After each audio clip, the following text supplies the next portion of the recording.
So hello everyone, welcome back to another video. তো এখন মূলত দেব এবং শুভশ্রী এদের দুজনের রিসেন্ট টাইমে আমরা প্রমোশন করতে দেখলাম ধূমকেতুর। এবং সত্যি কথা বলতে দেব শুভশ্রী এই দুটো নাম যখন একসাথে আসে, মানুষ এতটা পরিমাণে এই জিনিসটাকে পছন্দ করে, এই বিষয়টার প্রতি অ্যাওয়ারনেসও কিন্তু স্টারদের মানে যারা নিজেরা তাদের কিন্তু আছে, মানে দেব শুভশ্রী নিজেরও আছে, যে মানুষের মধ্যে কতটা অ্যাওয়ারনেস আছে তাদের স্টারডাম নিয়ে বা তাদের প্রত্যেকটা বলে যাওয়া স্টেটমেন্ট নিয়ে বা তাদের সিনেমাগুলো নিয়ে।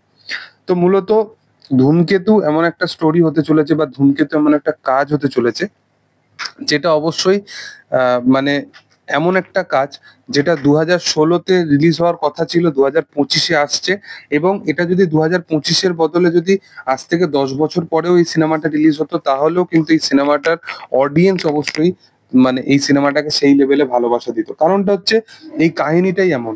ইভেন এই ছবিটাকে ভিজুয়ালি এমন ভাবে শুট করা হয়েছে, বাংলা সিনেমা এখন যেভাবে শুট করা হয় বা বাংলা সিনেমা লাস্ট কিছু বছর ধরে যেভাবে হয়েছে, তার মেকিং, তার ভিজুয়াল ধূমকেতুর ধারের কাছেও নেই। ধূমকেতু যেভাবে শুট করা, এবং দেব শুভশ্রী দুজনেই বারংবার একটা কথাই বলেছে যে তাদের কেরিয়ারের বেস্ট সিনেমা এবং সবচেয়ে ডিফিকাল্ট এবং চ্যালেঞ্জিং রোল।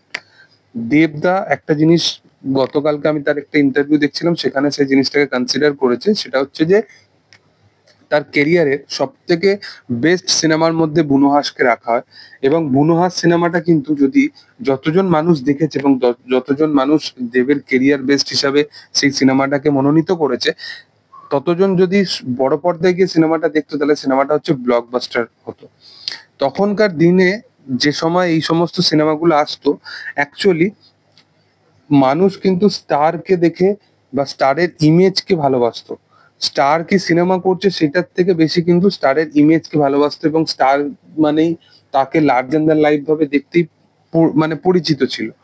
এখন ধীরে ধীরে মানুষ অনেক রকমের সিনেমা, অনেক রকমের কন্টেন্ট এক্সপ্লোর করতে করতে মানুষ সব জিনিসের সাথে ইউজ টু হয়ে গেছে। সেই কারণে প্রত্যেকটা জনারের কিন্তু একটা আলাদা আলাদা ভাবে অডিয়েন্স আছে। সেই কারণে দেখবে যে একটা টাইমে যখন বুনো হাঁসের মতো সিনেমা এলে সেইগুলো বড় পর্দায় চলেনি, আবার এখন বাংলায় আবার কমার্শিয়াল সিনেমা আসছে, সেইটা আনা বেশি রিস্ক।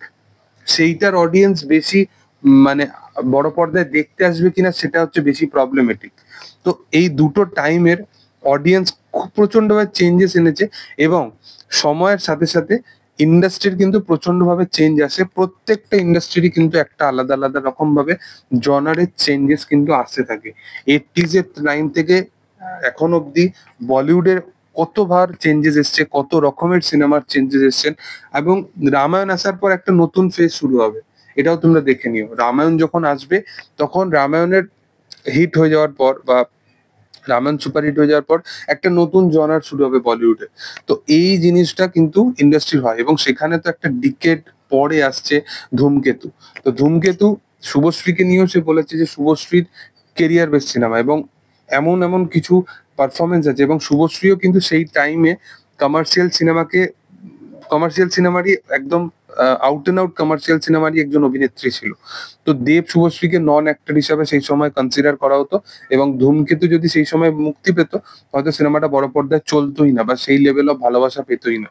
যেভাবে তাকে অডিয়েন্স সেই সময় পছন্দ করতো, সেই রকম সিনেমাই নয় সেটা। বাট এই সময় এখন অনেক রকমের জনারের অডিয়েন্স আছে। এখন কৌশিক গাঙ্গুলি নিজের অডিয়েন্স আছে, অনুপম রায়ের মিউজিকের অডিয়েন্স আছে। তো সেই কারণবশত কোথাও গিয়ে একটা চান্সেস আছে যে ধূমকেতু কিন্তু একটা দারুণ লেভেল অফ ব্যবসা করতে চলেছে এই বছরে। তো দেখার যে আপকামিং দিনে কি হয়। তবে তোমাদের কি বক্তব্যের বিষয় নিয়ে সেটা কমেন্ট সেকশনে জানাতে পারো। এবং ভিডিও যদি ভালো লেগে থাকে অবশ্যই লাইক করো, শেয়ার করো, সাবস্ক্রাইব করো চ্যানেলটাকে, এবং পাশে থাকা বেল আইকনটা অবশ্যই প্রেস করে দিও। Thank you all, by.